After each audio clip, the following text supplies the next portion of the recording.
Ia menyatakan semua makanan halal. Saya Agustinus. Selamat datang pada channel Touching Heavens, tempat kita mengenal dan belajar kebenaran firman Tuhan dalam Alkitab. Karena Alkitab membimbing hidup kepada Kristus. Mohon like dan subscribe untuk membantu channel ini bertumbuh dan firman Tuhan semakin diwartakan. Pada kesempatan hari ini, kita membahas perihal makanan yang haram dan halal. Hal ini mungkin masih menjadi pertanyaan bagi teman-teman. Bagaimana menurut Alkitab perihal makanan haram dan halal ini? Mari kita kenal Alkitab dan belajar firman Tuhan. Kita mulai dari Perjanjian Lama, di mana peraturan ini dimulai, tepatnya di kitab Imamat. Mari kita baca Imamat bab 11 ayat 2-8 berikut ini. Katakanlah kepada orang Israel begini, inilah binatang-binatang yang boleh kau makan dari segala binatang berkaki 4 yang ada di atas bumi. Setiap binatang yang berkuku belah, yaitu yang kukunya bersela panjang, dan yang memamah biak, boleh kamu makan. Tetapi inilah yang tidak boleh kamu makan dari yang memamah biak, atau dari yang berkuku belah. Unta, karena memang memamah biak tapi tidak berkuku belah. Haram itu bagimu. Juga pelanduk, karena memang memamah biak tapi tidak berkuku belah. Haram itu bagimu. Juga kelinci, karena memang memamah biak tapi tidak berkuku belah, haram itu bagimu. Demikian juga babi hutan, yang karena memang berkuku belah, yaitu kukunya bersela panjang, tapi tidak memamah biak, haram itu bagimu. Daging binatang-binatang itu janganlah kamu makan, dan bangkainya janganlah kamu sentuh, karena haram semuanya itu bagimu. Kemudian perihal binatang dalam air dapat kita baca di ayat 9 dan 10 ini. Inilah yang boleh kamu makan dari segala yang hidup di air, segala yang bersirip dan bersisik dalam air, di dalam lautan dan di dalam sungai. Itulah semuanya yang boleh kamu makan. Tetapi segala yang tidak bersirip atau bersisik di dalam lautan dan di dalam sungai, dari segala yang berkeriapan di dalam air, dan dari segala makhluk hidup yang ada di dalam air, semuanya itu kejijikan bagimu. Kemudian perihal burung-burung dapat teman-teman baca dari ayat 13 hingga ayat 19. Untuk lebih lengkapnya teman bisa baca ya kitab Imamat bab 11 ini. Tapi cara singkat tadi Tuhan memberikan peraturan kepada bangsa Israel bahwa binatang yang boleh dimakan adalah yang bermamah biak dan berkuku belah dengan beberapa pengecualian. Juga binatang air yang bersirip dan bersisik. Dan semua burung bisa dimakan kecuali yang tadi diharamkan. Nah teman-teman, inilah yang jadi pegangan perihal makanan haram dan halal bagi bangsa Israel. Saudara-saudari kita yang muslim pun memiliki peraturan yang mirip dalam Al-Quran. Namun saya belum pernah membaca lengkap, jadi saya tidak bisa membahasnya ya. Lalu pertanyaannya adalah, bagi kita di masa perjanjian baru, apakah kita masih perlu berpegang pada peraturan makanan haram dan halal ini? Mungkin ada yang berpendapat bahwa kita masih harus mengikutinya, karena perjanjian baru bukan menghapus ketentuan perjanjian lama.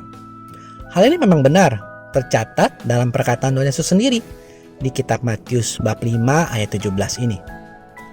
Janganlah kamu menyangka bahwa aku datang untuk meniadakan hukum Taurat atau kitab para nabi.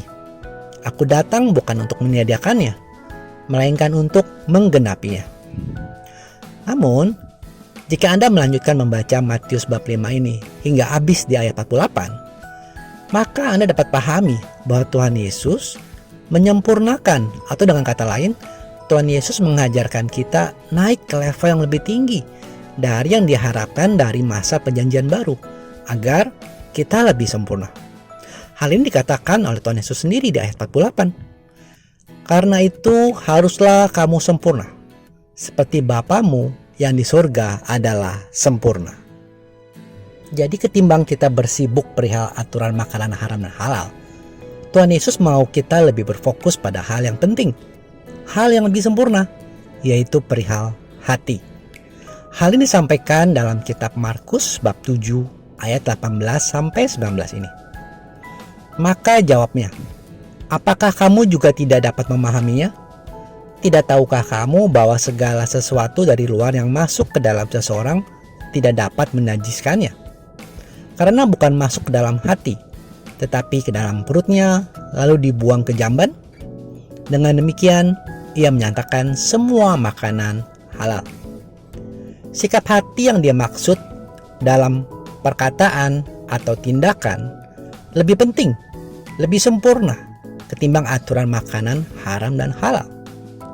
Rasul Paulus pun menekankan demikian dalam tulisannya kepada Timotius.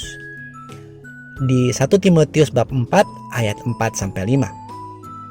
Karena semua yang diciptakan Allah itu baik, dan suatu pun tidak ada yang haram jika diterima dengan ucapan syukur. Sebab semuanya itu dikuduskan oleh firman Allah dan oleh doa. Hal terkait makanan ini perlu diingat bahwa kita tidak sendiri, teman-teman. Kita perlu melihat, memandang, dan juga membimbing sesama kita. Mari kita baca dahulu surat Rasul Paulus kepada jemaat di Korintus. 1 Korintus bab 8 ayat 8-11. Makanan tidak membawa kita lebih dekat kepada Allah. Kita tidak rugi apa-apa kalau tidak kita makan, dan kita tidak untung apa-apa kalau kita makan. Tetapi jagalah supaya kebebasanmu ini jangan menjadi batu sandungan bagi mereka yang lemah. Karena apabila orang melihat engkau yang mempunyai pengetahuan sedang duduk makan di dalam kuil berhala, bukankah orang yang lemah hati nuraninya itu dikuatkan untuk makan daging persembahan berhala? Dengan jalan demikian, orang yang lemah, yaitu saudaramu, yang untuknya Kristus telah mati, menjadi binasa karena pengetahuanmu. Rasul Paulus mengajarkan dan mengingatkan kita bahwa makanan tidak membawa kita menjadi lebih dekat kepada Allah kalau kita makan atau kalau kita tidak makan. Tapi yang penting adalah melihat saudara-saudari di sekitar kita. Jangan sampai tindakan kita menjadi batu sandungan untuk mereka mendapat keselamatan. Jadi jika mereka belum paham dan masih berpegang pada aturan haram dan halal ini, sepantasnya kita yang belajar firman bisa menghormati dan membimbing mereka. Hindari tindakan yang membuat kita berargumen atau merenggangkan hubungan kita dengan mereka. Nah, teman-teman, hal terakhir di renungan kita hari ini kembali diingatkan oleh Rasul Paulus dalam suratnya kepada jemaat di Korintus. Mari kita baca dahulu 1 Korintus bab 6 ayat 12-13. Segala sesuatu halal bagiku, tetapi bukan semuanya berguna.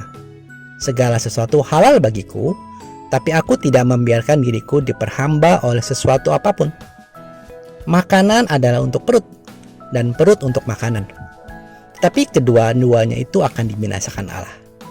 Tetapi tubuh bukanlah untuk percabulan, melainkan untuk Tuhan, dan Tuhan untuk tubuh. Teman-teman, jelas dalam surat Rasul Paulus itu bahwa makanan semuanya halal, tapi tidak semua berguna. Yang penting kita diingatkan untuk kita tidak diperhamba oleh makanan. Salah satu perkataan bijak adalah makan untuk hidup, bukan hidup untuk makan. Yang bermaksud mengingatkan kita agar kita tidak jatuh dosa dalam dosa rakus. Karena memang pada dasarnya aturan makan haram dan halal itu ada dasar medis modernnya. Seperti contoh beberapa memang tidak baik untuk tubuh jika dikonsumsi secara berlebihan. Misalkan daging babi memang mengandung kolesterol, atau kerang-kerangan memang bisa mengandung zat logam berat. Karena hidup kerang adalah untuk membersihkan laut ya. Jadi pengendalian diri tetap faktor penting. Dan terutama mari kita pergunakan hidup kita untuk lebih mengenal Kristus dan mewartakan kabar gembira keselamatan. Terima kasih sudah menyaksikan. Sampai bertemu pada video Kenal Alkitab Rabu depan. Kasih karunia Tuhan Yesus Kristus menyertai Anda sekalian.